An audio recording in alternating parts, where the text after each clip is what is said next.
যে কথা উঠে এসেছিল যে মৃত্যু হয়েছে সেই কথাটা একটু সম্পূর্ণরূপে ভিত্তিহীন। এখন অব্দি তো আমি ভিত্তিহীনই বলতে পারি, কারণ আমি তো নিজে স্পটে আছি, প্লাস আমরা রামকৃষ্ণনগর সিভিল হসপিটালও ছিলাম এতক্ষণ। তো এরকম তো কোনো দেখা যায়নি এখন অব্দি, তো আমরা কিছু পাওয়া যায়নি।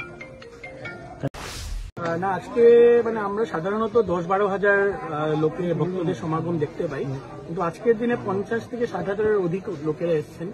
আসার কারণে কি হচ্ছে, এখানে অনেক ল অ্যান্ড অর্ডারের একটা পরিস্থিতি দেখা গেছে, অনেক ভিড় হওয়ার কারণে। আর অনেকগুলো নিউজও বেরিয়ে গেছে যে এখানে অনেক লোকেদের মৃত্যু হয়েছে বাইরে। তো সেই দেখে আমরা এখানে উপস্থিত হয়ে দেখলাম যে না, এখানে কোনো লোকের মৃত্যু বা এরকম কিছু ঘটেনি। এখন অব্দি আমাদের কাছে কোনো খবর আসেনি এরকম।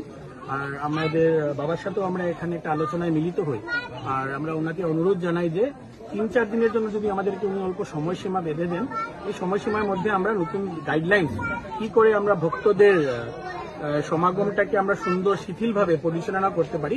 তো আমার ডিসি স্যারের সাথেও কথা বলেছি, তো 3-4 দিনের ওনার থেকে আমরা সময় খুঁজে নিয়েছি, যাতে আমরা সুন্দর করে একটা সিস্টেমে পরিণত করে দিতে পারি। কয়দিন লাগাত বন্ধ থাকতে পারে?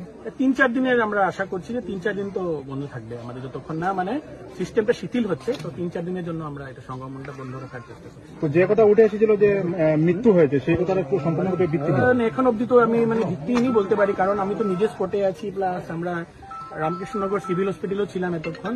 তো এরকম তো কোনো দেখা যায়নি এখন অব্দি, তো আমরা কিছু পাওয়া যায়নি।